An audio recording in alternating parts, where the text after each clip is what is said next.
Hana mến chào cô bác, anh chị và các bạn. Hôm nay Hana xin chia sẻ tiếp với cô bác, anh chị và các bạn thêm một mẫu rau câu vừa ngon vừa đẹp cho gia đình của mình vào dịp cuối tuần.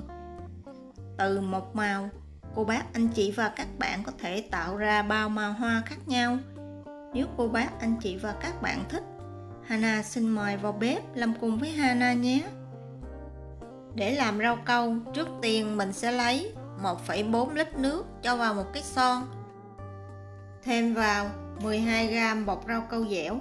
Nếu cô bác, anh chị và các bạn sử dụng rau câu giòn thì thành phẩm mình làm ra sẽ bị đục, không còn thấy những bông hoa. Rau câu sau khi ngâm được 1 tiếng, mình sẽ bắt lên bếp khuấy đều và đậy nắp lại nấu cho đến khi rau câu gần sôi. Thỉnh thoảng, cô bác, anh chị và các bạn nhớ dỡ nắp ra khuấy đều để tránh bị khét ở đáy. Khi rau câu gần sôi thì mình dỡ hẳn nắp ra, không đậy nắp lại, tránh rau câu bị tràn ra ngoài.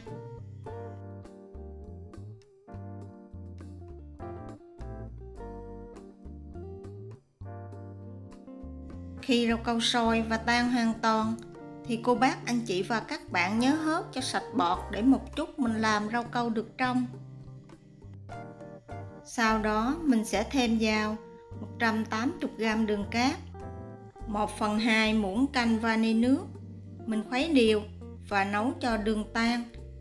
Cô bác, anh chị và các bạn mình nấu kỹ thì phần rau câu này sẽ ít bị ra nước. Tiếp theo mình sẽ đi pha rau câu màu trắng.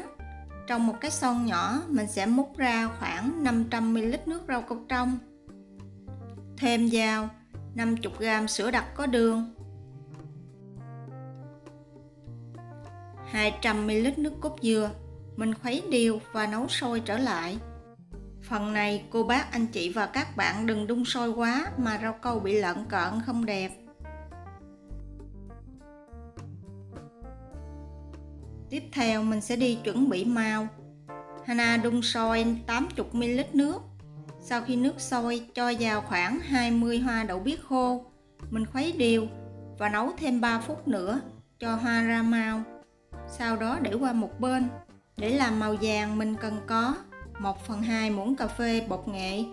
Thêm vào 2 muỗng cà phê nước nóng khuấy đều.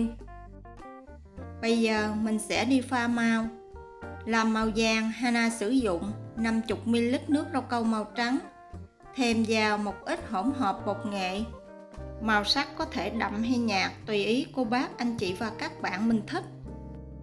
Khuôn hoa này Hana mua trên eBay và Hana sẽ để tên khuôn ở phía dưới để cho cô bác, anh chị và các bạn dễ tìm mua. Hoa màu trắng thì Hana sử dụng nhị vàng. Sau khi làm xong mình sẽ để tủ lạnh khoảng 5 phút cho hoa cứng lại.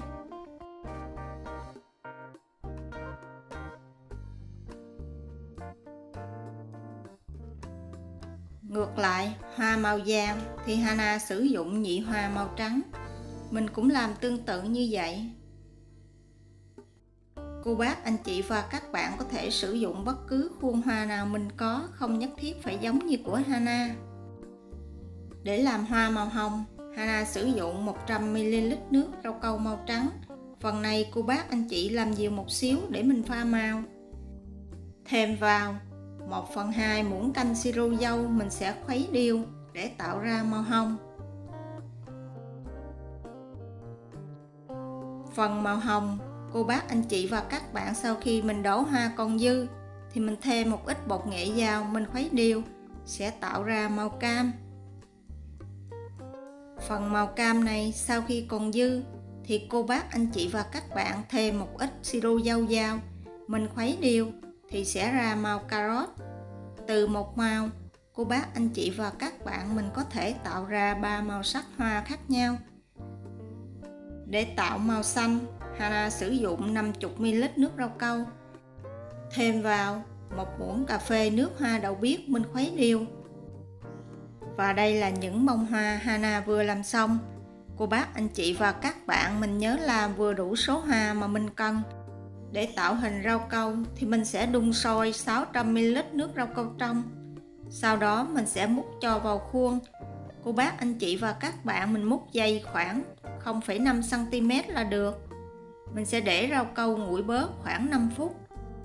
Phần hoa cho vào thì cô bác anh chị và các bạn mình nhớ lật úp hoa xuống để một chút mình lấy ra, hoa không bị ngược. Mình sẽ xếp xen kẽ những màu sắc. Trước khi làm, cô bác anh chị và các bạn mình nhớ sắp sẵn hoa theo mẫu khuôn mà mình cần. Mình làm như vậy, khi mình lấy hoa cho vào khuôn thì mình không bị lỏng cộng và làm rất là nhanh.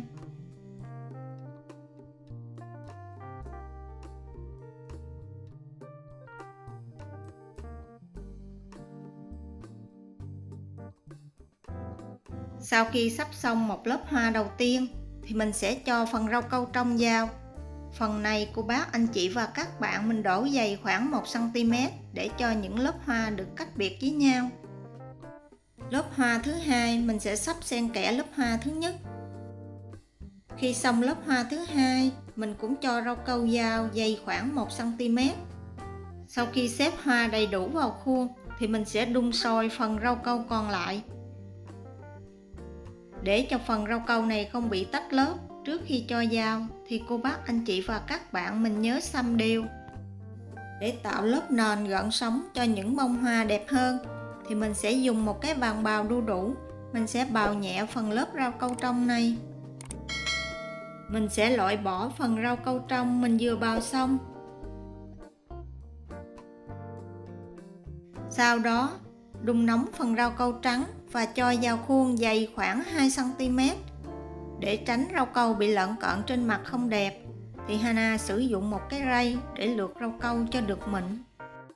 Và để cho thật nguội, để tạo lớp nền cà phê, Hana sử dụng 1 muỗng canh bột cà phê hòa tan, thêm vào 1/2 muỗng canh đường cát, 2 muỗng canh nước nóng mình khuấy đều.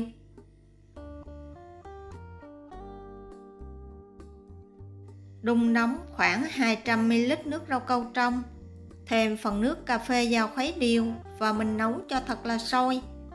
Vì nếu không sôi thì phần rau câu này rất là dễ bị tách lớp. Cô bác anh chị và các bạn mình cũng nhớ xăm đều rau câu trước khi cho lớp nền cà phê lên. Sau đó mình sẽ để cho rau câu thật là nguội mới cho vào tủ lạnh. Thì rau câu dẻo sẽ hạn chế bị ra nước. Mình sẽ để rau câu trong tủ lạnh khoảng 1 tiếng, hoặc cho tới khi rau câu đông đặc lại hoàn toàn.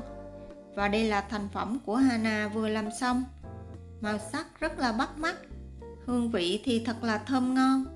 Hy vọng những gì Hana chia sẻ giúp ích một phần nào trong việc nấu nướng cho cô bác anh chị và các bạn. Nếu cô bác anh chị và các bạn thích những gì Hana chia sẻ, nhớ đăng ký ủng hộ kênh của Hana nhé. Hana cảm ơn cô bác anh chị và các bạn rất nhiều. Hana kính chúc cô bác anh chị và các bạn nhiều sức khỏe, nhiều niềm vui và nhiều thành công trong cuộc sống. Hana xin chào tạm biệt và hẹn gặp lại lần sau.